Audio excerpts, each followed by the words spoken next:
NIC Asia presents जनता जान्न चाहन्छ title sponsor bank पनि साथी पनि राम्रो पनि हाम्रो पनि स्पोन्सर्ड बाइ LIC नेपाल जीवन रहँदा पनि जीवन पश्चात पनि तपाईको फेभरेट रियल अब नयाँ ट्रेन्डी पेट बोटलमा गर्वैदेखि बलियो भूगर्भ सिमेन्ट स्तरीय प्लम्बिङको भरपर्दो नाम मार्बल तोर भरपर्दो सेवाको लागि सधैँ र सदैवको लागि Ashtanga Ayurveda hospital Nobel bank सँगै अघि।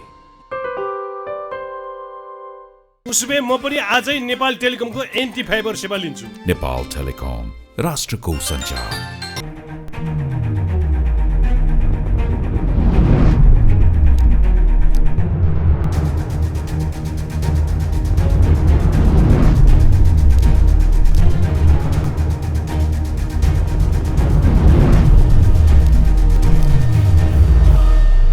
आजको जनता जान्न चाहन्छन् कार्यक्रम हामी अब राष्ट्रपतिको निर्वाचनमा कुन दलले कुन गठबन्धनले बाजी मार्ला त एमाले गठबन्धन कि 7 दलीय सत्तारूढ गठबन्धन कि काङ्ग्रेस गठबन्धन अथवा को आउला त राष्ट्रपतिमा साझा व्यक्तित्व राष्ट्रिय सहमति होला त। भारतीय विदेश सचिवको नेपाल भ्रमणको उद्देश्य साँच्चीकै के हो त? आजको कार्यक्रममा हामी यस बारेमा विशेष रूपमा चर्चा गर्न चाहन्छौँ। हाम्रो बीचमा राजनीति विश्लेषक मुनाराम खनाल हुनुहुन्छ। तपाईँलाई जनता जान्न चाहन्छन् कार्यक्रममा स्वागत गर्न चाहन्छु खनालजी। धन्यवाद। अब सबैको ध्यान राष्ट्रपतिको निर्वाचनतिर छ र जीवन मरणको सवाल पनि बनाएका छन् दलहरूले। यसपटकको राष्ट्रपतिको निर्वाचनमा कुन गठबन्धनले बाजी मार्ला?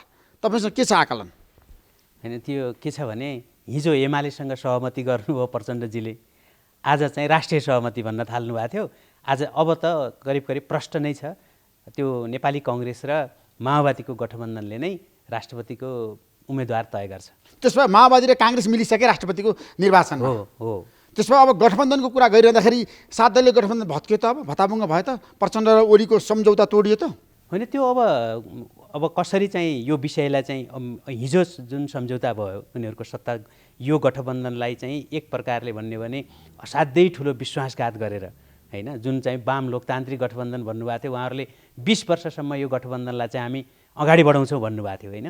तर त्यो गठबन्धनलाई एकाएक चाहिँ तोडेर ओलीसँग जानुभयो उहाँ, र ओलीसँग गइसकेपछि आकलन के थियो भन्दाखेरि वामपन्थी पार्टीहरू, जुन ठुला वामपन्थी पार्टीहरूको जुन तिक्तता पूर्ण चाहिँ ढङ्गले संविधान विघटनसम्म पार्टी विघटनसम्म जुन गएको थियो त्यसलाई फेरि चाहिँ कोर्स करेक्सन गर्ने अर्थमा लिएको थियो। तर त्यस्तो थिएन, किनभने प्रचण्ड र ओलीजी तरबार बेचुवा र घिउ बेचुवा भएर निस्किनु भयो हिजो पनि आज पनि। र त्यसमा चाहिँ अब फेरि यो गठबन्धन चाहिँ कायमै रहन्छ भन्ने चाहिँ आधारहरू एकदमै कमजोर छन्। अब करिब करिब चाहिँ राष्ट्रपतिको त्यो उम्मेदवारको मात्रै कुरा होला, चर्चा होला। तर अहिले हिजो जुन गठबन्धन थियो जसलाई चाहिँ त्यसलाई अब सो कल्ड भन्नुहोस् एउटा वाम लोकतान्त्रिक भनेर चाहिँ भनियो, होइन। अब यहाँ चाहिँ त्यो गठबन्धनले फेरि चाहिँ त्यो जुन टुटेको कडी थियो नि फेरि चाहिँ राष्ट्रपतिको उम्मेदवारले जोड्ने सम्भावना चाहिँ प्रबल भयो। राष्ट्रपतिको उम्मेदवारले जोड्ने सम्भावना बढ्यो काङ्ग्रेस माओवादी गठबन्धन, होइन। अब प्रचण्ड र शेरबहादुर देउवाको बिचमा सहमति भइसकेपछि नयाँ सरकार, नयाँ गठबन्धन, नयाँ राष्ट्रपति देशले पाउने भयो त? होइन, त्यतैतिर गइरहेछ, कोर्स चाहिँ त्यतैतिर गइरहेछ, होइन। यद्यपि एमाले प्रचण्डको चाहिँ अझैसम्म पनि जोड के छ भने कङ्ग्रेसकै चाहिँ उम्मेदवार भन्दा पनि एउटा सहमतिबाट चाहिँ कमसेकम एमाले काङ्ग्रेस र माओवादीकै बिचको चाहिँ सहमतिबाट त्यस्तो उम्मेदवार खोज्ने चाहिँ प्रयत्न प्रचण्डको हो, होइन। किनभने प्रचण्डलाई चाहिँ के उनले चाहिँ अहिलेको राजनीतिमा चाहिँ उनको चाहिँ उद्देश्य कहाँनिर केन्द्रित छ भन्दाखेरि जसरी भए पनि सरकारमा चाहिँ टिक्ने, त्यो टिक्नका लागि कङ्ग्रेसले पनि अप्ठ्यारो नपारोस्, एमाले पनि अप्ठ्यारो नपारोस्, होइन। किनभने सानो दलले प्रधानमन्त्री बन्ने नै होइन कि संसदीय व्यवस्थामा। प्रचण्डले अनैतिकता प्रदर्शन गरेको त्यति बेला हो जसको चाहिँ 32 सिट छ, त्यो पार्टी चाहिँ संसदीय व्यवस्थामा प्रधानमन्त्री लिनको लागि योग्य नै हुँदैन, होइन। तर अहिलेको चाहिँ राजनीतिक डिस्कोर्समा प्रचण्डले चाहिँ के गरिरहेछन् भने आफूलाई चाहिँ जुनसुकै अवस्थामा पनि त्यो शक्ति र सत्तामा चाहिँ टिकिरहने कारणले गर्दाखेरि उनले कहिले चाहिँ यसले गर्दा पार्टीहरू फुट्ने, गठबन्धनहरू टुट्ने, अनि चाहिँ उति बेलै चाहिँ फेरि एउटा अर्को खालको चाहिँ विजातीय गठबन्धन गर्ने, फेरि त्यसलाई चाहिँ तोड्ने, होइन। यस्तो प्रकारको चाहिँ राजनीति जुन प्रचण्डले चाहिँ आफू केन्द्रमा रहेर गरिरहेछन् यसले चाहिँ देशकै राजनीतिलाई अस्थिरता बनायो कि धेरै अस्थिरतातिर लग्यो। काङ्ग्रेस माओवादी गठबन्धन राजनीतिक स्थायित्वको लागि, विकासको लागि, समृद्धिको लागि कति सम्भव? त्यसको लागि त सम्भवै छैन। त्यो विकास र समृद्धिको अहिलेको राजनीतिक कुनै पनि पार्टीको एजेन्डा नै छैन। विकास र समृद्धिको कुरा गर्न बित्तिकै त उनीहरूले अहिले आफ्ना रेन्ट सिकरहरू हिजो भर्खरै अस्तिको घटना हेर्नुहोस् न, लुटपाट चाहिँ करोडौँको चाहिँ मोबाइल पसल लुटपाट भएको छ, करोडौँको चाहिँ भवनहरू क्षति भएको छ। त्यस्तो गुण्डाहरू सम्पूर्ण चाहिँ राजनीतिक दलबाट संरक्षित, अझ म त भन्छु वामपन्थी पार्टीका, त्यो एमाले र माओवादी अझ खास गरी त्यसका चाहिँ प्रत्यक्ष रूपमा त्यससँग सम्बन्धित चाहिँ मजदुरहरूको हात छ त्यो घटना बन्नुमा। किनकि त्यो रेन्ट सिकिङ जहाँ भइरहेछ अहिले बस पार्कको बाहिर चाहिँ जुन सेटिङहरू हुन्छ र अनि त्यो बस चलाउने चाहिँ जुन प्रकारको चाहिँ एउटा राज्यभन्दा पनि माथि ती सङ्गठनहरूले जुन सिन्डिकेट बनाएका छन् त्यसको विरुद्ध राज्यले पनि कारबाही गर्न सक्दैन। राज्य नै उनीहरूको छ भन्नुहोस् न, अझ अर्को तरिकाले भन्दा होइन। त्यस हुनाले यस्तो प्रकारको जुन समस्याहरू आएको छ त्यो विकास र समृद्धिको दिशातिर त न कङ्ग्रेस छ न माओवादी त हुने कुरै भएन होइन। त्यो विकास र समृद्धिको एजेन्डा बरु यसभन्दा अघिल्लो बरु 74 सालको निर्वाचनमा चाहिँ विकास र समृद्धिको लागि चाहिँ सबै पार्टीहरू एक प्रकारले चाहिँ आशावादी थिए र अब हामीले चाहिँ राजनीतिक कुराहरू भन्दा विकास र समृद्धितिर मुलुकलाई लिएर जानुपर्छ र अब त्यो नै हाम्रो लागि मुख्य एजेन्डा भन्ने थियो। अब त त्यो कहाँ पुग्यो हेर्नुहोस्, अहिले चाहिँ त्यो डिस्कोर्समै छैन क्या त्यो कुरा।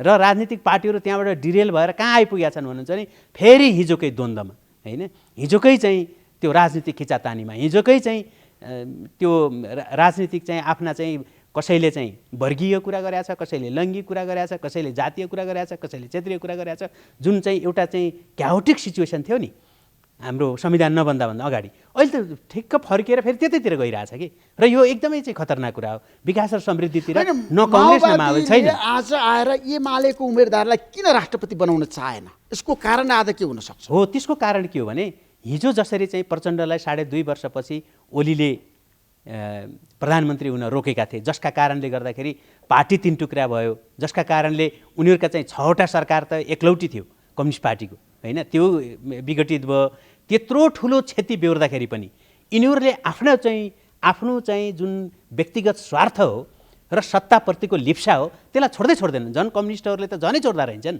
अनि त्यसका लागि त्यत्रो ठुलो चाहिँ विध्वंस बनाउन तयार हेर्नुहोस् न। र आज चाहिँ के हो भने फेरि ओलीलाई चाहिँ जति बेला सत्ता सुम्पिनुपर्छ प्रचण्डले शर्तअनुसार, त्यति बेला चाहिँ राष्ट्रपति सभामुख र प्रधानमन्त्री हुँदाखेरि त्यसको चाहिँ त्यति बेला चाहिँ मेरो पोजिसन के हुन्छ भन्नेबाट चाहिँ निश्चित छ हेर्नुहोस् यी सबै कुराहरू।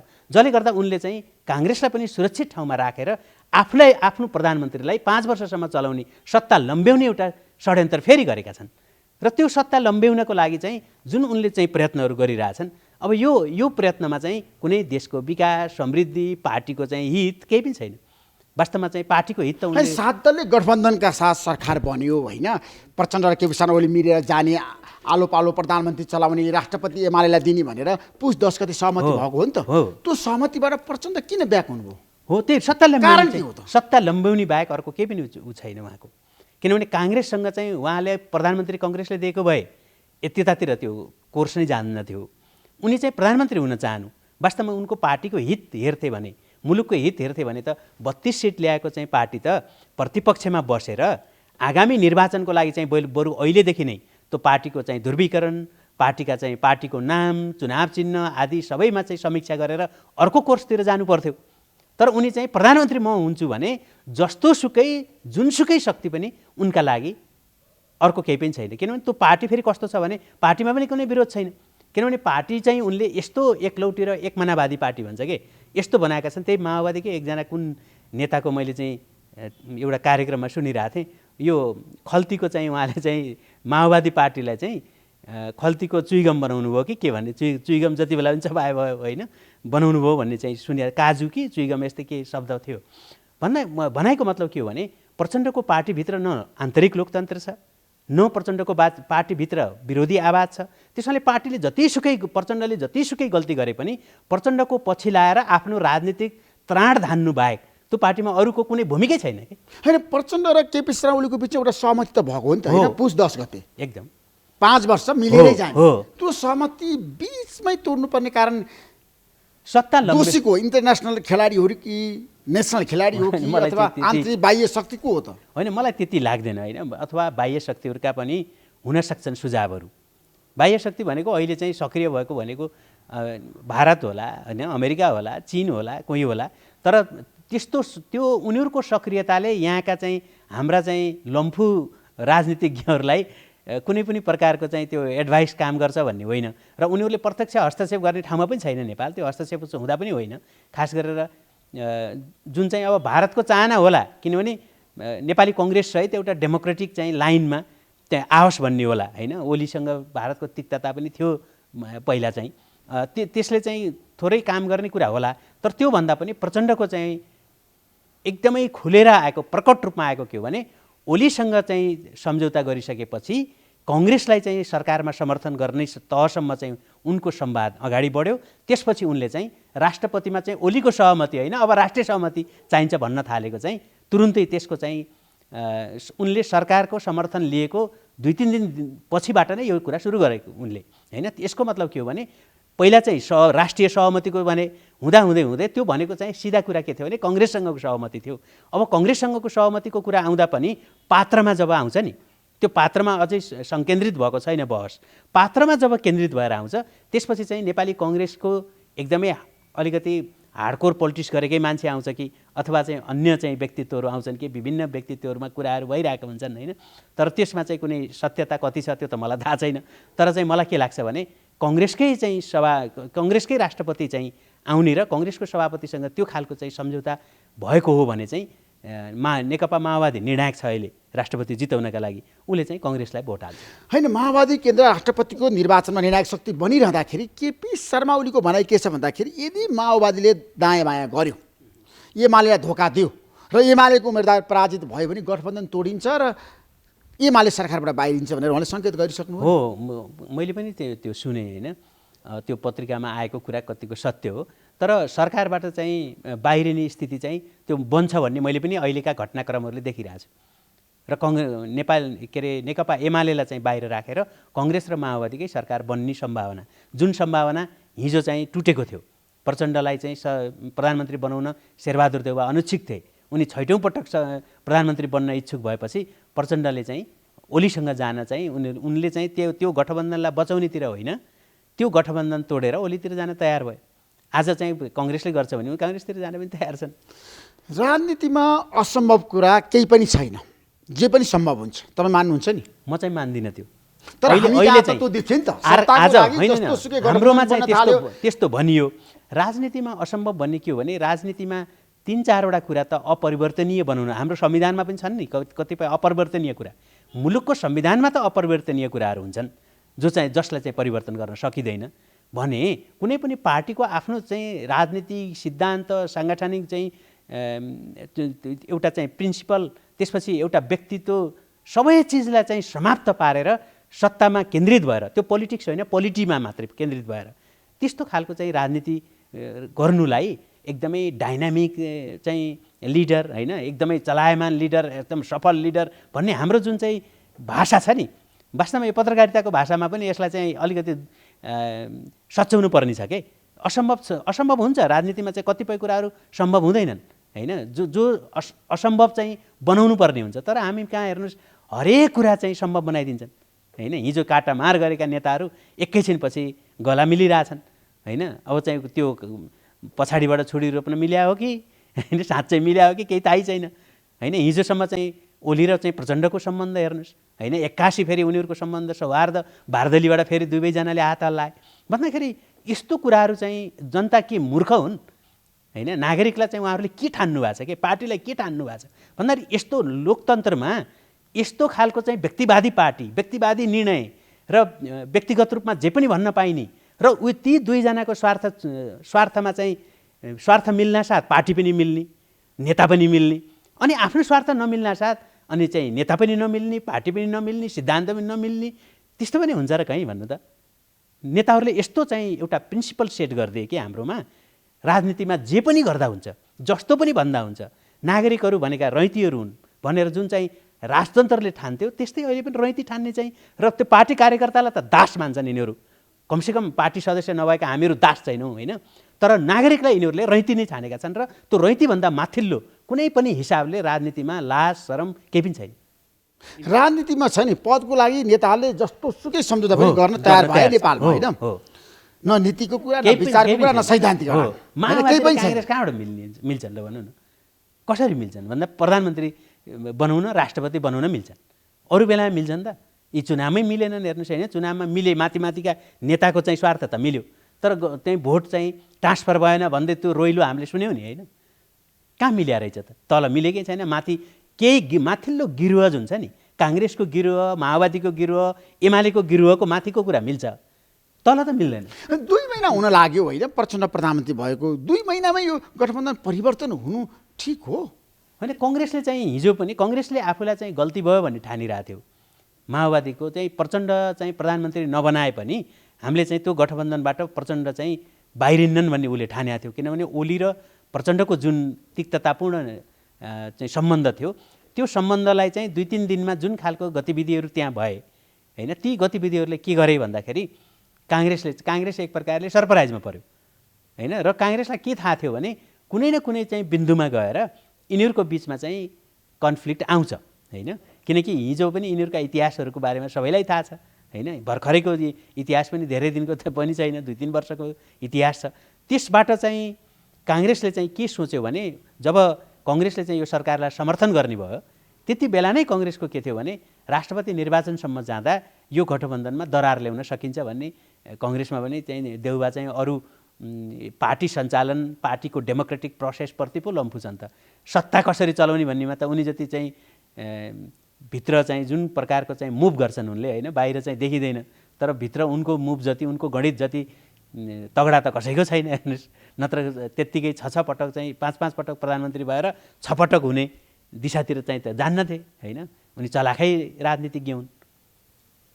यसपटकको राष्ट्रपतिको निर्वाचनले देशलाई चाहिँ राजनीतिक ध्रुवीकृत गरायो होइन। अब राजनीतिक ध्रुवीकरण भन्दा पनि त्यो हिजो जुन चाहिँ ध्रुवीकृत भएको थियो एउटा स्वाभाविक कोर्सतिर जान्छ।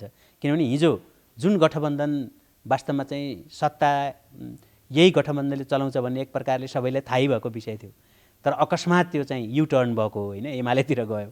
तर मलाई लाग्छ अब चाहिँ यो गठबन्धनले ध्रुवीकृत त हिजो गरेको थियो, त्यो ध्रुवीकृतलाई चाहिँ बरु चाहिँ बिचमा प्रचण्डको कारणले चाहिँ बिग्रियो ओलीतिर जानाले होइन। बरु त्यो फेरि चाहिँ कहाँ जाँदैछ भने यो राष्ट्रपति निर्वाचनले जुन कडी टुटेको थियो नि बिचमा, त्यो फेरि जोडिँदैछ। त्यो ठिक र स्वाभाविक हो त? प्रचण्ड र ओलीको गठबन्धन तोडेर देउबा र प्रचण्डको बिचमा सहकारी हुनु स्वाभाविक त हुँदै होइन। न हिजो स्वाभाविक थियो होइन, नेकपाको विघटनै स्वाभाविक थिएन। 2टा नेताको स्वार्थले गर्दाखेरि 3टा पार्टीहरू चाहिँ बने, त्यो पनि स्वाभाविक थिएन। संसदको विघटन, त्यसको रियाक्सन कहाँ गयो? संसद विघटनसम्म पुग्यो होइन। संसदको विघटन त्यो पनि चाहिँ स्वाभाविक थिएन। स्वाभाविक त हिजो कङ्ग्रेस र माओवादी सहितको चाहिँ गठबन्धन नै स्वाभाविक थिएन खास भन्ने हो भने होइन। खास स्वाभाविक त के थियो भने नेपालमा वामपन्थी पार्टी र डेमोक्रेटिक पार्टीको जुन खालको चाहिँ एउटा पोलराइजेसन भएको थियो नि, त्यो सैद्धान्तिक थियो कि खास। त्यो नेकपालाई चाहिँ त्यति धेरै बिगार्न त प्रचण्डले पर्दैन थियो नि त होइन। उनले चाहिँ प्रधानमन्त्री नपाउँदा बित्तिकै ओलीलाई 5 वर्ष चलाउन दिएको भए पनि स्थिति त झन् सहज हुन्थ्यो। उनको हातमा पार्टी आउँथ्यो, ठुलो पार्टी थियो त्यो, उनी निश्चित रूपमा त्यसको अध्यक्ष हुन्थे होइन ओलीपछि। अनि यी सबै कुराहरूलाई चाहिँ बिगार्ने त अस्वाभाविक गठबन्धनतिर लाने पनि प्रचण्ड नै हो। र अहिले फेरि चाहिँ त्यो हिजोको स्वाभाविक भइसकेको भनौँ न, अस्वाभाविक तर स्वाभाविक है, मैले चाहिँ यो शब्दलाई अझै चाहिँ स्ट्रेस दिएँ। अस्वाभाविक तर फेरि स्वाभाविक भनेको गठबन्धनमा त्यहीतिर फेरि फर्किने भयो होइन। गठबन्धन जसरी बनिरहेछ होइन, सरकार परिवर्तनको कुरा गरिरहँदाखेरि हाम्रो देशमा अब कम्युनिस्टहरू एक हुन सक्ने आधार चाहिँ देखिएन होइन। छैन। त्यो एमाले र माओवादी केन्द्रको बिचमा सहकार्य त भयो, पहिलो कुरा त यिनीहरू तर कम्युनिस्ट पार्टी एकीकरण गरेर जान सक्ने सम्भावना फेरि छैन। जुन परम्परावादी त्यो अवस्था बन्दैन। त्यो परम्परावादी कम्युनिस्ट जसलाई हामीले भन्छौँ त्यस्तो कम्युनिस्ट नेपालका होइन नि यी होइन। यिनमा डिलेमा के छ भन्नुहुन्छ भने त्यो धङधङी चाहिँ परम्परावादी कम्युनिस्टको जस्तो अधिनायकवादी चिन्तन शैली, त्यो पार्टीको संरचना र नेतृत्वलाई उनीहरूले अधिनायकवादी बनाउने। तर हाम्रो चाहिँ डिलेमा यिनीहरूलाई कहाँनिर हो भन्नुहुन्छ भने हाम्रो चाहिँ राज्यको परिवेश त लोकतान्त्रिक छ। अनि लोकतान्त्रिक परिवेशभित्र यिनीहरू गएर यिनीहरूले धमिराले चाहिँ लोकतान्त्रिक इन्स्टिट्युसनहरू भत्काउने। त्यसमा नेपालका कम्युनिस्टको पहिलो काम के हो भन्नुहुन्छ भने इन्स्टिट्युसन भत्काउने र व्यक्तिवाद लागू गर्ने, अनि राज्य दोहनमा चाहिँ सम्मिलित हुने। अनि यो प्रकारको, किनभने त्यो क्याडर बेस पार्टी छ हेर्नुहोस्, र एउटा निश्चित क्याडर चाहिँ यिनले जति सत्ता चलाउँदै गएका छन् त्यो चाहिँ नवधनाढ्य नवसामन्त बन्दै गएको छ कि। त्यसमा अर्को चाहिँ तबका चाहिँ असन्तुष्ट बन्दै गएको छ। त्यसै हुनाले यसभन्दा अघिल्लो निर्वाचनमा तपाईँले के देख्नुभयो भने कम्युनिस्ट पार्टीको यति चाहिँ केन्द्रीकृत ढाँचा थियो, तैपनि त्यो कम्युनिस्ट पार्टीका मान्छेहरूले पनि स्वतन्त्र पार्टीले चाहिँ भोट हाले यसको मतलब खुकुलो भयो के, मतदातालाई खुकुलो बनाए कम्युनिस्ट पार्टीले, त्यो चाहिँ राम्रो कुरा हो। यिनीहरूको जुन खालको चाहिँ त्यो पार्टीलाई चाहिँ असाध्यै कम्प्याक्ट एकदमै डेन्स फर्ममा राखेर यिनीहरूले चाहिँ कसैलाई पनि चाहिँ दायाँ बायाँ हुन नदिने त्यो सङ्गठनको चाहिँ सिक्रीले बाँधेर जुन राखेका थिए नि, त्यो सिक्री चाहिँ तोडियो यिनको पनि। अब हेर्नुहोस्, अब यी नेता भनेका न कम्युनिस्ट हुन् न डेमोक्रेट हुन्, यिनी भनेका नितान्त व्यक्तिवादी हुन् र व्यक्तिगत फाइदाका लागि काम गर्छन् भन्ने कुरा यिनका क्याडरले पनि बुझेर अब यिनका समर्थकहरू र शुभेच्छुकहरूले पनि नयाँ मान्छेहरूलाई भोट हाल्न थाले। यो चाहिँ नेपाली समाजमा आएको महत्त्वपूर्ण परिवर्तन हो र त्यो परिवर्तनलाई चाहिँ आजको युवाले क्याच गरून्। नेपालमा कम्युनिस्टहरूको जनमत पहिलाभन्दा खस्किरहेछ, हो, कमजोर भइरहेछ। कम्युनिस्टहरू मिल्दा पनि बहुमतको सरकार हाम्रो देशमा बन्न सक्दैन। यसको कारण के हो त? अब त यी पार्टीहरू एकै भए पनि कम्युनिस्ट एकता भनेर जुन यसभन्दा अगाडि जुन चाहिँ यिनीहरूले एकता गरे र 74 सालको चाहिँ चुनावमा चाहिँ यिनीहरू त्यसपछि त्यो चुनाव पनि सँगै लडे यिनीहरूले होइन, एउटा मोर्चा बनाएर लडे र चुनाव छुट्टा छुट्टै चिन्हमा लडे पनि यिनीहरू एक भए। जब यिनीहरू एक भए 73 सालको चाहिँ वैशाखमा, त्यो यिनीहरू के अरे 75 सालको वैशाखमा यिनीहरू एक भइसकेपछि त्यति बेला यसका शुभेच्छुकहरूमा, यसका चाहिँ नेताहरूमा, यसका कार्यकर्ताहरूमा जुन तहको उत्साह थियो नि, अब यिनीहरू एक भयो भने पनि त्यो उत्साह चाहिँ कहीँ पनि आउनेवाला छैन। तर शुभेच्छुकहरूमा कुनै उत्साह आउनेवाला छैन। त्यति बेला के भन्थे भन्नुहुन्छ नि, दुईवटा पार्टीका तलका चाहिँ शुभेच्छुकहरू र पार्टी सदस्यहरूले के भन्थे भने, हामीलाई चाहिँ प्रतिक्रियावादीहरूले चाहिँ जुट्न दिएको थिएन, प्रतिक्रियावादीहरूले गर्दाखेरि हामीले एकलौटी सरकार चलाउन पाएका थिएनौँ र हामीलाई चाहिँ अब चाहिँ त्यो अवसर चाहिँ आयो र तपाईँहरूले पनि चाहिँ यो ठुलो चाहिँ नेपालको सन्दर्भमा यति ऐतिहासिक कुरालाई तपाईँहरूले पनि पोजिटिभ भनिदिनु पऱ्यो भनेर भन्थे र धेरै पोजिटिभ भनिदिउँ पनि हामी होइन। तर मैले चाहिँ सुरुमै के भनेको थिएँ भने, यिनीहरूले पार्टी ठुलो बनाएका होइनन्, यिनले समस्या ठुलो बनाएका हुन् भनेको थिएँ, भयो पनि त्यस्तै। र यिनीहरूले जति पार्टी ठुलो बनाए समस्या ठुलो बनाए, हेर्नुहोस्, जति पार्टी ठुलो बनाए झगडा ठुलो बनाए, हेर्नुहोस् होइन, जति पार्टी ठुलो बनाए यिनीहरूभित्रको भ्रष्टाचार ठुलो बनाए। अनि त्यसले के गर्यो त भन्दाखेरि पार्टी एउटै हुन दिएन, अनि पार्टी फुटाएर फेरि बाँडे। राष्ट्रपतिको निर्वाचनको कुरा गरिरहँदाखेरि भारतले नेपालमा विश्वासिलो मान्छेको खोजी गरिरहेछ भनेर धेरैको भनाइ छ। राष्ट्रपतिमा चाहिँ आफ्नो मान्छे हुँदाखेरि नेपाल भारत सम्बन्ध राम्रो हुन्छ, प्रगार हुन्छ। विगतमा धेरै व्यक्तिहरूले चाहिँ नि गुनासो पनि गरे विद्यार्थी भन्दै राष्ट्रपति भइसकेपछि उहाँ चीनसँग निकट हुनुभयो, चीनसँग ढल्किनुभयो भनेर पनि प्रतिक्रियाहरू आयो। यसपटकको भारतीय विदेश सचिवको नेपाल भ्रमण भनेको राष्ट्रपति एमालेलाई नबनाउनु नि निर्देशन दिनु हो त? मलाई चाहिँ त्यो लाग्दैन। तपाईँलाई के लाग्छ? सचिव स्तरीय चाहिँ जुन मिटिङमा उनी आए, पक्कै पनि भारतको के हो भने अहिलेदेखि होइन, लुकेको विषय नै छैन होइन। नेपाल नीतिप्रति उनीहरूको जुन खालको नेपाल नीतिप्रति उनीहरूको जुन हस्तक्षेप थियो त्यो बिस्तारै खुकुलो हुँदै हुँदै हुँदै हुँदै त्यो अहिले चाहिँ त्यो धेरै हस्तक्षेपको तहमा छैन। तर उसले चाहिँ आफ्ना छिमेकीहरूप्रति को प्रधानमन्त्री हुँदैछ, को राष्ट्रपति हुँदैछ भन्ने कुरा चाहिँ उनीहरूको चासोको विषय होइन भन्ने चाहिँ होइन, उनीहरूको चासोको विषय हो। तर उनीहरूको चासो हुँदाहुँदै पनि फलानालाई राष्ट्रपति बना भनेर उनले भन्ने बित्तिकै त्यो हुने कुरा पनि होइन होइन।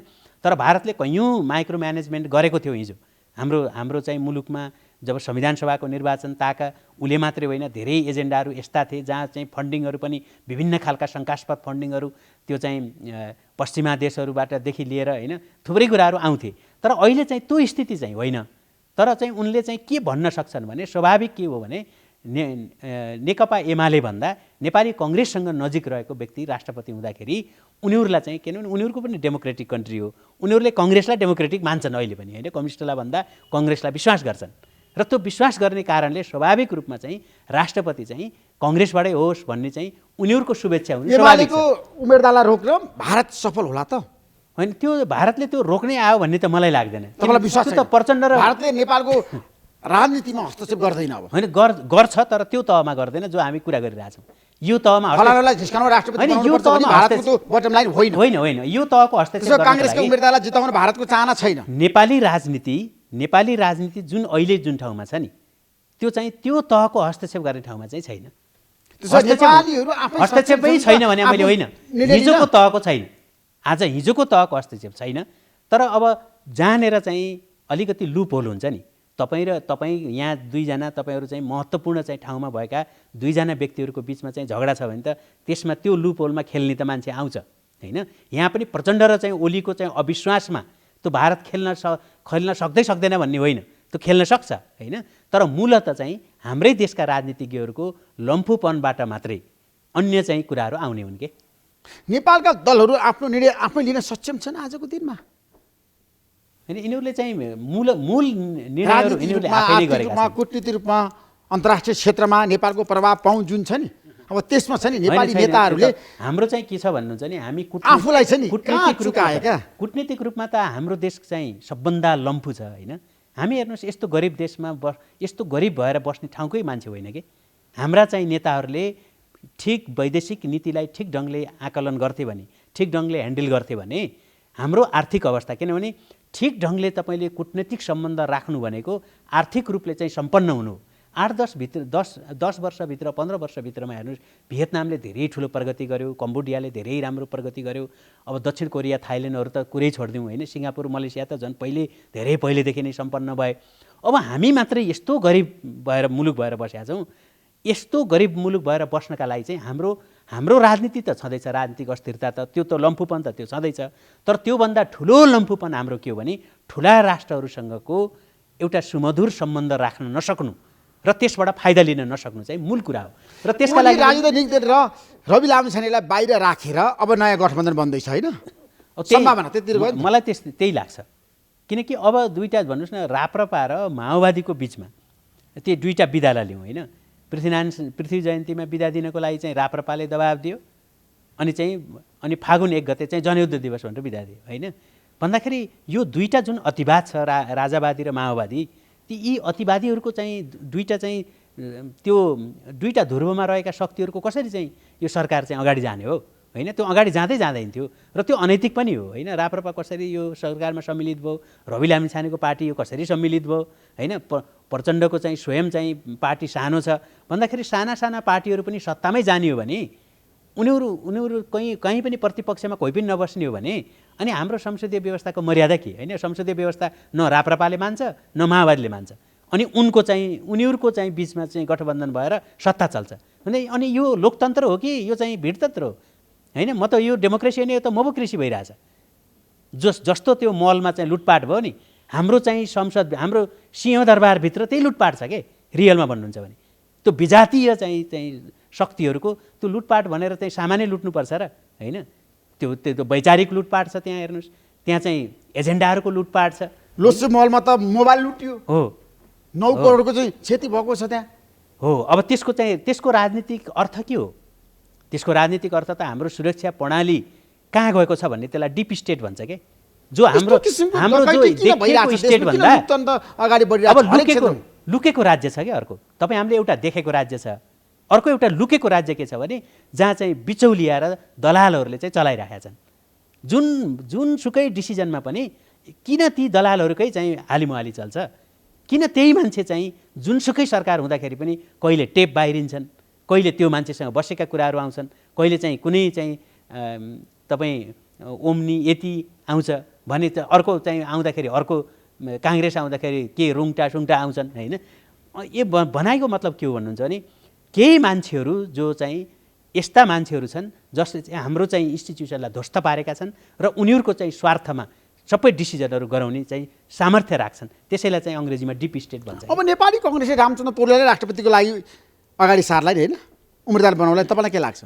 मलाई चाहिँ त्यो बारेमा जानकारी छैन, पात्रहरूको बारेमा। सिटोलाई कि रामचन्द्र पौडेल को बन्ला त राष्ट्रपति होइन, मलाई चाहिँ त्यो विषयमा मलाई पटक्कै थाहा छैन, तर मलाई चाहिँ लाग्दैन त्यो होइन। नेपाली कङ्ग्रेसको एकदम हार्डकोर लिडर चाहिँ अहिले राष्ट्रपति हुने सम्भावना चाहिँ मैले कम देख्छु। कस्तो व्यक्ति राष्ट्रपति बन्ला थाकै होइन अहिले चाहिँ बन्न सक्ने योग्य व्यक्ति के? जस्तै अब कैयौँ व्यक्तिहरूका नाम आउँछन् होइन। मलाई त यो कसैसँग मलाई सूचना लिनु पनि छैन, मैले भन्दा पनि तर मात्रै के हो भने अब कहीँ कतै चाहिँ पूर्व प्रधान न्यायाधीशहरूका कुरा आइरहेछन् होइन। कहीँ चाहिँ माधव नेपालजीको नाम उठ्छ, एकनपटक चाहिँ त्यो त अहिले त उठ्न छोड्यो, बाबुरामजीको नाम उठ्थ्यो, रामचन्द्र पौडेलजी पनि हुनुहुन्छ। तर मलाई के लाग्छ भने राष्ट्रपतिमा अहिले चाहिँ एकदमै त्यो राजनीतिक नेताभन्दा अलिकति राजनीतिक नेता नभए पनि राजनीतिसँग प्रत्यक्ष सरोकार राख्ने र अहिले चाहिँ हाम्रो चाहिँ डेमोक्रेसीलाई, हाम्रो चाहिँ अहिलेको संविधानलाई चाहिँ अक्षरशः पालन गर्ने त्यस्तो चाहिँ राष्ट्रपति को टिमका मान्छेहरू राष्ट्रपति बन्न सक्दैन अहिले चाहिँ आजको अवस्था आजसम्मका चाहिँ बहसहरू, आजसम्मका चाहिँ राजनीतिक दलभित्र पनि कानेखुसीहरू हुन्छन् नि होइन। त्यसको चाहिँ आवाजलाई चाहिँ सुन्दाखेरि त्यस्तो देखिँदैन अहिलेसम्म चाहिँ। त्यसो भए पूर्व प्रधान न्यायाधीश मध्ये एकजना राष्ट्रपति बन्न सक्छ कल्याण श्रेष्ठ अनि त्यो सम्भावनामा चाहिँ त्यस्ता पात्रहरूका चाहिँ बारेमा थुप्रै चाहिँ छलफलहरू भएको देख्छु। पोखरेलको सम्भावना के छ? खोइ म व्यक्तिमा चाहिँ जान्न है। व्यक्तिमा चाहिँ अब थुप्रो व्यक्तिहरू हुनुहुन्छ जो राष्ट्रपति बिचका मान्छेहरू क्या, देशका हरेक तहमा काम गरेका मान्छेहरू हो। त्यस्तो व्यक्तिहरूलाई बनाउँदा राम्रो पूर्व हुन्छ न्यायाधीश, मलाई पनि प्रधान लाग्छ। न्यायाधीश हो, अथवा मलाई पनि त्यस्तो पूर्व मान्छेहरू प्रमुख निर्वाचन आयुक्तहरू हो। राष्ट्रपति बनाउँदाखेरि कुनै पनि पार्टीको एउटा नेता भन्दा त्योभन्दा अलिकति चाहिँ बाहिरको सम्मानित मान्छे जसलाई राष्ट्रपति भन्दाखेरि एउटा एउटा एउटा गौरव चाहिँ फिल हुन्छ, त्यस्तो पात्रलाई बनाएर मान्ला। अहिलेको अवस्थामा राष्ट्रपति स्वतन्त्र व्यक्ति बनाउन हो। त्यो चाहिँ दलहरूले मानिरहेको छैन। दलहरूले काङ्ग्रेस उसले एमाले पनि त्यो मानिरहेको छैन। एमालेको यदि राष्ट्रपति हुन्छ भने पनि होइन, दलबाटै चाहिँ उसले चाहिँ सिफारिस गर्छ। कङ्ग्रेसको पनि त्यही नै हो। कङ्ग्रेसले पनि बाहिरबाट चाहिँ मानिरहेको छैन। बरु माओवादी चाहिँ के छ यसमा भन्नुहुन्छ भने प्रत्यक्ष दलको नेताभन्दा बाहिरको चाहिँ मान्छे भयो भने उसलाई चाहिँ भोलि सरकार चलाउन पनि सजिलो होला भन्नेमा ऊ छ। अब सरकारको कुरा गर्दाखेरि काङ्ग्रेस फेरि सरकारमा जाने भयो, अहिलेसम्मको सम्भावना बढेर गएको छ। एमाले बाहिरले काङ्ग्रेसको इन्ट्री हुने हो, त्यो सम्भावना बढेर गएको छ। राष्ट्रपतिको निर्वाचनले मुलुकलाई त्यतातिर लग्यो। हो, त्यतातिर लग्ने सम्भावना अहिले लग्यो त नभनौँ होइन। त्यो भोलि कम्युनिस्टहरू फेरि कस्ता छन् भने भोलि चाहिँ रातारात चाहिँ उनीहरूलाई चाहिँ लाग्यो कि अब यसले चाहिँ धेरै ठुलो चाहिँ अब ओलीलाई लाग्यो, अब यसले त धेरै ठुलो चाहिँ बिडङ्गो चाहिँ ल्याउने भयो भन्ने उनलाई लाग्यो भने अब 5 वर्षसम्म सत्ता बाहिर रहँदाखेरि त्यसको आकलन होला, भोलि निर्वाचनको आकलन होला। अनि ती आकलनहरूमा चाहिँ उनीहरू चाहिँ यो ठाउँमा पुगे कि अब चाहिँ हामी फुट्न बित्तिकै धेरै ठुलो चाहिँ डिजास्टर हुने भयो हाम्रो पार्टीलाई। डिजास्टर त के हुने र होइन, केही हुने कुरै होइन। त्यो आफ्नो पार्टीलाई डिजास्टर, आफ्नो पदलाई डिजास्टर भने त्यस्तो भन्यो भने रातारात फेरि उनीहरू चाहिँ मिल्दैनन् भन्ने पनि होइन है। हेर्नुहोस् यो नेपालको राजनीतिमा जे हामी कुरा गर्छौँ एक रातमा अर्कै हुन्छ। राजनीतिमा अब होइन, राष्ट्रपतिको निर्वाचनपछि नयाँ फेजमा, नयाँ सोचमा, नयाँ गठबन्धनमा जान सक्छ। अहिलेसम्मका बहसहरूले त्यतातिर लगिरहेछ। भारतीय विदेश सचिवको नेपाल भ्रमणको सफलता उपलब्धि के भए त? मलाई त त्यो लाग्दैन। उनी चाहिँ जुन ढङ्गको चाहिँ धेरै मान्छेहरू कोत्राजीले त नेपाललाई राम्रोसँग बुझ्नु भएको छ, राजु भएर काम गरेको व्यक्ति। यो एउटा औपचारिक मात्रै हो। हेर्नुहोस् यसलाई चाहिँ यो भारतको विदेश सचिव यहाँ आएर हाम्रो उपलब्धि के हुने त होइन। हामीले उपलब्धि हुनलाई त हामीले त्यो सचिव स्तरीय चाहिँ वार्तामा यदि हामीले चाहिँ भैरवा एयरपोर्टमा चाहिँ जुन उनीहरूसँग चाहिँ उडान अनुमति चाहिँ लिन सकेको भए हामीले चाहिँ उपलब्धि गर्ने हो। उनीहरूको उपलब्धि के भयो भन्ने कुरा त उनले उपलब्धि अब के गरेका छन् भन्ने कुरा अब केही दिनमा थाहा होला होइन। उनले को मान्छेसँग को कुरा गरे भन्ने त हामीले थाहा पाइसक्यौँ। ती मान्छेहरूसँग गर्दा के भनेका थिए? राष्ट्रपतिको निर्वाचनको पूर्व सन्ध्यामा आउनुभयो र भारतीय प्रधानमन्त्री नरेन्द्र मोदीको निम्ता लिएर आउनुभयो भनेर धेरैले भनेका थिए। नेपालका प्रधानमन्त्री प्रचण्डको भारत भ्रमण अब हुने भयो भनेर, तर भ्रमणको निम्तो नदिई गए। कारण के रहेछ? नेपाल र भारतको सम्बन्ध अहिले चाहिँ के छ भने खास केपी ओली प्रधानमन्त्री भए यता भारतको नेपाल सम्बन्धै छैन। भारतको नेपाल सम्बन्ध नै उदासीन छ के। अब यसलाई चाहिँ फुकाउनका लागि चाहिँ राजनीतिक स्तरबाट के कस्तो पहल हुन्छ मलाई थाहा छैन। गर्न सक्छन् सक्दैनन्, अथवा यो चाहिँ यो करिब चाहिँ हाम्रो 5-6 वर्षको चाहिँ पिरियड तपाईँले हेर्नुभयो भने नेपाल भारत सम्बन्धै छैन। अहिले नितान्त औपचारिकता मात्रै छ। अब प्रधानमन्त्रीसँगको भेटमा चाहिँ विदेश सचिवले के भने भन्ने कुरा चाहिँ त्यहीँनिर हुन्छ। अरूसँग भनेर त के अर्थ पनि हुँदैन होइन। र सचिव स्तरीय चाहिँ कुराहरू त एजेन्डाका कुराहरू हुन्छन्, अरू हुँदैनन्। एजेन्डा जे थियो त्यसै मात्रै कुरा हुन्छ। अब अनौपचारिक रूपमा चाहिँ केही कुराहरू केही प्रस्तावहरू राखे पनि त्यो लिखितमा आउँदैनन् होइन। त्यसमाले मलाई चाहिँ उनको भ्रमणको सफलता र असफलता भन्ने कुरै होइन। खास भन्नुहुन्छ भने न त्यो सफलता हो न असफलता हो, त्यो औपचारिकता हो। अब तपाईँ कुनै जमाना विवेकशील साझा पार्टीसँग निकट रहनुभयो, रविन्द्र मिश्रलाई तपाईँले साथ दिनुभयो। पछिल्लो समय तपाईँले राष्ट्रिय स्वतन्त्र पार्टीलाई साथ दिनुभयो, रवि लामिछानेलाई। होइन, मैले साथ दिइनँ। मैले उहाँहरूलाई साथ दिइनँ। मैले चाहिँ म न उहाँहरूको चाहिँ सदस्य थिएँ, न उहाँहरूसँग मैले भेटघाट थियो, केही पनि थिएन मेरो होइन। मात्र के भने पार्टी बनाउनुभन्दा धेरै अघि रविजीसँग चाहिँ एकछिन भेट भएको थियो। मैले चाहिँ राजनीति गर्ने सोच्दैछु भन्नुहुन्थ्यो। राम्रो कुरा हो, तपाईँ आउनुहोस् राजनीति गर्नुहोस्, हाम्रो पनि सहयोग हुन्छ तपाईँलाई चाहिँ भन्ने कुरा त्यति भएको थियो। त्यसपछि मेरो उहाँसँग भेट पनि छैन, केही पनि छैन। राष्ट्रिय स्वतन्त्र पार्टी सरकारबाट पनि बाहिरियो।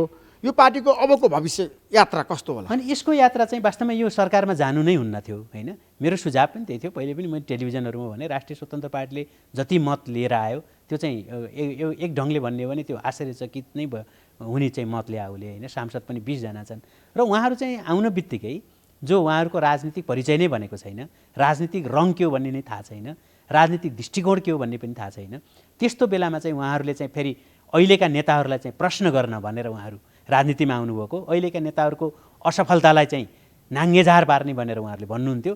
तर दुर्भाग्यको कुरा के भयो भने उहाँहरू चाहिँ आउन बित्तिकै होइन राजनीति र राजनीतिक नेताहरूप्रतिको त्यो उनीहरूको चाहिँ जुन बोली छ त्यसको गुन्जन पनि समाप्त नहुँदै उहाँहरूले त्यसको प्रतिध्वनि सँगसँगै आफू चाहिँ प्रचण्डको चाहिँ नेतृत्वमा चाहिँ धेरै माथिल्लो पदमा जानुभयो।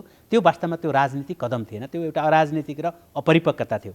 र उहाँहरूले चाहिँ 5 वर्षसम्म प्रतिपक्षमा रहेर उनीहरूलाई प्रश्न गर्ने र त्यहाँ जति पनि चाहिँ विधेयकहरू आउँछन् ती विधेयकमा चाहिँ नागरिकको चाहिँ हितलाई चाहिँ सर्वोपरि हुने गरेर त्यो प्रतिपक्षको भूमिका खेल्न भनेर नागरिकले उहाँहरूलाई पठाएको। तर उहाँहरूले उल्टो गरिदिनु भयो के, नागरिकले चाहिँ यी नेताहरूलाई चाहिँ प्रश्न छोडेर राखराखी पार्न भनेर पठाएको छ, तर उहाँहरूले के गरिदिनु भने उनीहरूसँग मिलेर भागभण्डामा जानुभयो। त्यस कारणले त्यो राजनीतिक गल्ती थियो। विभिन्न प्राविधिक कारणले गर्दाखेरि त्यो गल्ती फेरि सच्चिएको छ। उहाँहरू चाहिँ मेरो सुझाव तपाईँको टेलिभिजनबाट पनि के हुन्छ भने उहाँहरू अहिले सत्तामा जाने पनि होइन, त्यो म्यान्डेट पनि होइन, उनीहरू चाहिँ प्रतिपक्षमा रहेर जनताका आवाजहरू उठाउन् होइन, विधेयकहरूमा चाहिँ। तर केपी शर्मा ओलीको भनाइ छ नि पार्टीका सभापति र गृहमन्त्री बनाउनै पर्छ भने ओलीजीको बटम लाइन छ नि त। होइन, ओलीले त त्यो प्रचण्डको सरकारलाई पनि नियन्त्रण गर्न खोज्नुहुन्थ्यो होइन। र ओलीजी र राष्ट्रिय स्वतन्त्र पार्टीले जुन चाहिँ प्रदेशमा चाहिँ उम्मेदवार उठाएन होइन, त्यसको केही राजनीतिक अर्थ छ। र केपी ओलीजी र यो राष्ट्रिय स्वतन्त्र पार्टी राप्रपा यसको बिचमा चाहिँ बढी चाहिँ समीकरण बन्नु होइन, त्यो समीकरण बन्नु चाहिँ अहिलेको राजनीति र अहिलेको संविधानले जे कुराहरू गर्यो र अहिलेका नेताहरूले जे व्यवहार गरे त्यसको रियाक्सन चाहिँ त्यतातिर दुर्विकृत भयो होइन। यता नेपाली काङ्ग्रेस र माओवादीको दाबी के छ भन्दाखेरि यी सबै एजेन्डाहरू हाम्रा हुन् भन्ने चाहिँ बढी दाबी छ मधेसवादी दलहरूका होइन। तर ती एजेन्डाहरू काङ्ग्रेसमा पनि विभाजित छ। कयौँ मुद्दाहरूमा चाहिँ त्यहाँका नेताहरूले धर्मनिरपेक्षता खारेज हुनु पर्यो भनेर चाहिँ खुलेआम बोलिरहेछन् होइन। कयौँ नेताहरूले चाहिँ यो संहिता चाहिँ काम गर्दैन भनेर बोलिरहेछन्। अब त्यसका लागि चाहिँ पार्टीभित्र अब त्यो बोल्न पाइने हो कि नपाइने हो कि, अथवा चाहिँ अपरिवर्तनीय भन्ने संविधानका चाहिँ धाराहरू जुन छन् होइन, त्यो त बलात् क्रान्तिले त सबै कुरा परिवर्तन गरिदिन्छ। तर अहिले जस्तो हाम्रो चाहिँ एउटा जुन एउटा युनिफर्मिटीमा गएको छ मुलुक होइन, अहिलेसम्म चाहिँ त्यति धेरै विध्वंसहरू त देखिएका छैनन्। यो बिचमा चाहिँ के हो भने हाम्रो संविधानले चाहिँ काम गरिरहेछ। अब भोलि चाहिँ ठुलो क्रान्ति चाहिँ राजावादीहरूले गरेर चाहिँ गणतन्त्र खारेज गर्न पनि सक्छन् होइन, संघीयता विरोधीले चाहिँ विरोध गर्ने पार्टीहरूले चाहिँ सङ्घर्ष गरेर त्यसलाई खारेज गर्न पनि सक्छन्। फेरि हिजो पनि संघीयता मधेसवादी दलहरूले लडेरै ल्याएको होइन, आन्दोलन गरेर ल्याएको। त्यसो हुनाले कतिपय कुराहरू त आन्दोलनले त सबै कुराहरू मेटाइदिन्छ होइन, त्यो सीमारेखा नै राख्दैन क्रान्तिले चाहिँ। तर दुर्गा प्रसाईले अब राज संस्था आउँछ भनेर ज्ञानेन्द्र शाहलाई प्रमुख अतिथि बनाएर कार्यक्रम गरिरहनु भएको छ एमालेको नेताले। त्यो मलाई अचम्म के लाग्छ भने राजतन्त्र राजतन्त्र चाहिँ दुर्गाजीले ल्याउनुहुन्छ भन्ने तपाईँ विश्वास गर्नुहुन्छ? त्यसैले कसैले ल्याउने होइन, राजतन्त्र चाहिँ चाहियो भने हाम्रो चाहिँ भूराजनीतिक फेरबदल आउनुपर्छ र त्यो भूराजनीतिक फेरबदलको नेतृत्व चाहिँ अहिलेका ठुला पार्टीहरूले गर्छन् र उनीहरूले चाहिँ डिसिजन गर्छन्। र मलाई त्यो लाग्दैन चाहिँ कुनै एउटा धेरै मान्छेहरू आए होइन राजा चाहिँ मेरो हो भन्ने। त्यो राजा फेरि राजा पनि छैनन्, पूर्व राजा हुन्। उनको चाहिँ जुन सम्मान छ त्यो इज्जत छ, जसरी चाहिँ उनले राजपाट छोडेर चाहिँ शान्तिपूर्ण गएर एउटा नागरिक भए त्यसप्रति जनताको सम्मान चाहिँ हिजोभन्दा धेरै माथि छ होइन। किनकि संवैधानिक राजा भएर उनी बसेको भए त गणतन्त्रसम्म मुलुकै जान्नथ्यो होला। त्यस हुनाले एकाधजना चाहिँ जो समाजमा विभिन्न खाले जे पनि बोल्ने जे पनि गर्ने त्यो एउटा स्टन्ट गर्ने प्रोपोगन्डा गर्नेहरू हुन्छन् होइन। अब उनीहरूले राजालाई बोकेर राजा बोकिनु पनि हुँदैन थियो ती पूर्व राजा चाहिँ होइन। ती राजा पनि जसले जता भन्छ त्यतै त्यहीँ गएर त फेरि उनको चाहिँ जुन सम्मान एउटा नागरिकको रूपमा जुन सम्मान छ इज्जत छ त्यो पनि जान्छ नि त। त्यसमाले मलाई चाहिँ त्यस्तो लाग्दैन त्यसरी चाहिँ मान्छेहरूले चाहिँ बोकेर राजा आउँछन् फेरि चाहिँ गणतन्त्र जान्छ भन्ने मलाई। अब देशको राजनीति कता जाला ठ्याक्कै भन्नु जाँदै अर्थतन्त्र कूटनीति राजनीति चाहिँ देशको अवस्था यो राजनीति स्वाभाविक कोर्सतिर गएको छैन। अस्थिरताका चाहिँ जुन गतिविधिहरू अहिले भइरहेछन् त्यो यो अस्थिरता हिजो एउटा अस्थिरता आज अर्को अस्थिरता आज फेरि भोलि अर्को अस्थिरताका चाहिँ जुन जननी चाहिँ हाम्रा नेताहरू भएका छन् नि त्यो व्यक्तिवादी प्रणालीलाई हामीले चाहिँ पार्टीभित्र चाहिँ एउटा डेमोक्रेसीलाई स्थापित गर्न सक्ने पार्टीभित्र चाहिँ मान्छेहरू बोल्न सक्ने त्यो अवस्थै रहेन। किनभने हिजो नेकपा एमाले अलिकति चाहिँ डेमोक्रेटिक पार्टी थियो, अहिले त त्यो पनि चाहिँ प्रचण्डको पार्टी जस्तो भइसकेको छ होइन भन्दाखेरि पार्टी नै यति अलोकतान्त्रिक भएपछि लोकतान्त्रिक मुलुकको नेतृत्व कसरी गर्ने र यो देश चाहिँ सङ्कट उन्मुख छ आर्थिक रूपमा जर्जर भएको छ यसलाई चाहिँ नेतृत्व गर्नेहरू सबभन्दा नालायक र लम्फु छन् त्योभन्दा बढी त भन्नै सकिँदैन हेर्नुहोस् नुराम खनालजी समय दिनुभयो तपाईँलाई म धेरै धेरै धन्यवाद दिन चाहन्छु नमस्कार नमस्कार एनआइसी एसिया प्रेजेन्ट्स जनता जान्न चाहन्छन् टाइटल स्पोन्सर ब्याङ्क पनि साथी पनि राम्रो पनि हाम्रो पनि स्पोन्सर्ड बाई एलआइसी नेपाल जीवन रहँदा पनि जीवन पश्चात पनि तपाईको फेभरेट रियल अब नयाँ ट्रेन्डी पेट बोटलमा गर्वैदेखि बलियो भूगर्भ सिमेन्ट स्तरीय प्लम्बिङको भरपर्दो नाम मार्बल तोर भरपर्दो सेवाको लागि सधैँ र सदैवको लागि Ashtanga Ayurveda hospital Nobel bank सँगै अघि उसबे म पनि आजै नेपाल टेलिकमको एन्टी फाइबर सेवा लिन्छु नेपाल टेलिकम राष्ट्रको सञ्चार